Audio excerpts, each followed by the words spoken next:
지난해 우리나라 택배 3사인 CJ대한통운, 롯데글로벌로지스, 한진의 실적이 발표되었습니다. 그래프에서 보시는 바와 같이 CJ대한통운의 성장률은 다소 둔화가 됐음을 알 수 있는데요. 그럼에도 영업이익률은 꾸준히 개선된 모습을 볼 수 있습니다. 단순히 숫자만 보면 저가 경쟁을 벗어나 수익성 개선을 목표로 영업을 벌인 것으로 생각이 들지만 롯데글로벌로지스의 실적을 보면 꼭 그렇지만은 않은 것 같습니다. 지금 그래프를 보시면 롯데글로벌로지스는 지난해 성장과 수익성 개선 두 마리 토끼를 모두 잡았는데요. 그 이유는 2022년 1월 가동을 시작한 진천 메가허브 터미널 운영을 통한 공격적인 영업에서 비롯된 것으로 짐작이 됩니다. 롯데글로벌로지스의 공격적 영업이 곧 CJ대한통운의 고객사 이탈로 연결이 됐고 이에 따른 영향으로 CJ대한통운의 매출이 둔화된 것으로 추측이 들죠.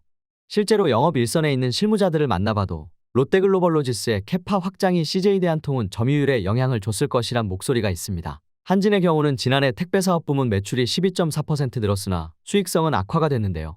영업이익이 117억 원으로 전년에 비해 무려 43.3%나 줄었습니다. 다양한 요인이 있겠지만 쿠팡이 한진에 위탁하던 물량을 직접 내재화하면서 일정 부분 영향이 있었을 것으로 보입니다. 한진이 지속적으로 해외 거점을 늘리면서 초국경 택배를 강조하는 이유도 사업의 포트폴리오를 다변화하기 위한 전략으로 보입니다. 한진 측은 2025년까지 매출 4조 5천억 원, 영업이익 2천억 원을 달성하겠다고 강조하며 택배를 중심에 두면서도 다양한 국가로 사업 다각화에 나서는 모습이죠. 그렇다면 올해 가장 주목해야 할 관전 포인트는 단연 쿠팡의 물류사업 강화인데요. 쿠팡은 풀필먼트 사업 확대를 공식적으로 발표하고 단 한 개의 물건만 입고해도 24시간 풀필먼트 배송을 진행한다는 파격적인 조건을 내걸었죠. 쿠팡의 공격적인 풀필먼트 사업은 당연히 택배 물동량 증대로 연결되어 쿠팡의 택배 서비스인 퀵플렉스 물동량 증대로 연결될 것으로 관측됩니다. 현재 시장에서 추정하는 쿠팡의 택배 점유율은 20에서 30% 수준으로 이미 롯데와 한진을 넘어선 수준입니다. 여기에 더해 풀필먼트 서비스 대행을 통한 본격적인 물류사업 확대가 진행될 경우 기존 택배 사업자들에게는 큰 위협이 될 수 있습니다.